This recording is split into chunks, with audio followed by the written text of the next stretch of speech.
तर ही 17 संवर्गातील पदे कोणकोणती आहेत या ठिकाणी आपण बघू शकता। यामध्ये तलाठी, सर्वेक्षक, ग्रामसेवक, अंगणवाडी पर्यवेक्षक, शिक्षक, आदिवासी विकास निरीक्षक, त्यानंतर कृषी सहाय्यक, पशुधन पर्यवेक्षक, सहाय्यकारी परिचारिका, त्यानंतर बहुउद्देशीय आरोग्य। नमस्कार मित्रांनो, ॲग्रीकट्टा यूट्यूब चॅनलमध्ये आपले सर्वांचे स्वागत आहे। मित्रांनो, अनुसूचित क्षेत्रातील म्हणजेच पेसा संवर्गातील जे 17 संवर्गातील पदभरती रखडलेली होती त्या बाबतीत एक महत्त्वपूर्ण निर्णय झालेला आहे।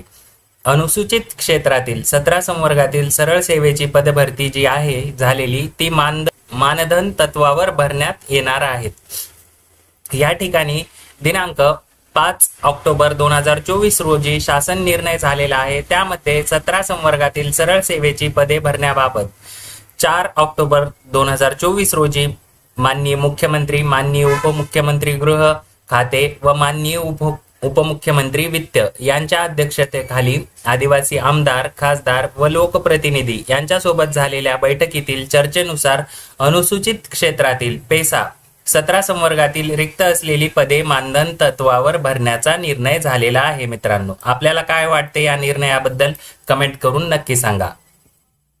यामध्ये बघू शकता काही विभागांनी निवड प्रक्रिया पूर्ण केलेली आहे आणि निकालही जाहीर केलेला आहे, परंतु अद्याप नियुक्ती दिलेली नव्हती, पण ही नियुक्ती आता मानधन तत्वावर दिली जाणार आहे।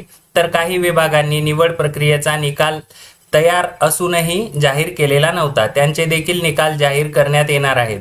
पुढील 2 ते 4 दिवसामध्ये ही संपूर्ण प्रक्रिया पार पाडण्यात येणार आहे। त्यामध्ये नियुक्त्या ह्या तातडीने होण्याची आवश्यकता विचारात घेता सर्व विभागांना सूचित करण्यात आलेले आहे की दिनांक 7 ऑक्टोबर 2024 पर्यंत विभागांनी या पदाच्या नियुक्ती प्राधिकाऱ्यांना तात्काळ नेमणुका करण्याबाबत आदेशित करावे।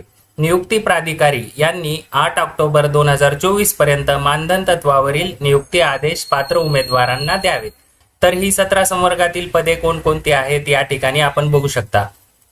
यामध्ये तलाठी, सर्वेक्षक, ग्रामसेवक, अंगणवाडी पर्यवेक्षक, शिक्षक, आदिवासी विकास निरीक्षक, त्यानंतर कृषी सहाय्यक, पशुधन पर्यवेक्षक, सहाय्यकारी परिचारिका, त्यानंतर बहुउद्देशीय आरोग्य सेवक, त्यानंतर वनरक्षक, कोतवाल, वन अन्वेषक, स्वयंपाकी, प्रयोगशाळा परिचर, कामाटी आणि पोलीस पाटील ही 17 संवर्गातील पदभरती ही पेसा केसमुळे रखडलेली होती। तर यावर एक योग्य निर्णय झाला आपण म्हणू शकतो। आपल्याला या निर्णयाबद्दल काय वाटते कमेंट करून सांगा। तर या 17 संवर्गातील जी पदे आहेत ही मानधन तत्वावर ज्यांनी परीक्षा दिलेली आहे अशांची नियुक्ती करण्यात येणार आहे आणि ज्या विभागाचे निकाल बाकी आहेत तेही विभागाचे निकाल आपल्याला लवकरात लवकर बघायला मिळेल आणि नियुक्ती प्रक्रिया पार पाडली जाणार आहे। मित्रांनो, अशाच माहितीपूर्ण व महत्त्वपूर्ण व्हिडिओसाठी ॲग्रीकट्टा यूट्यूब चॅनल सबस्क्राईब करून ठेवा। तसेच PDF मटेरियलसाठी टेलिग्राम चॅनल जॉईन करायला विसरू नका। धन्यवाद।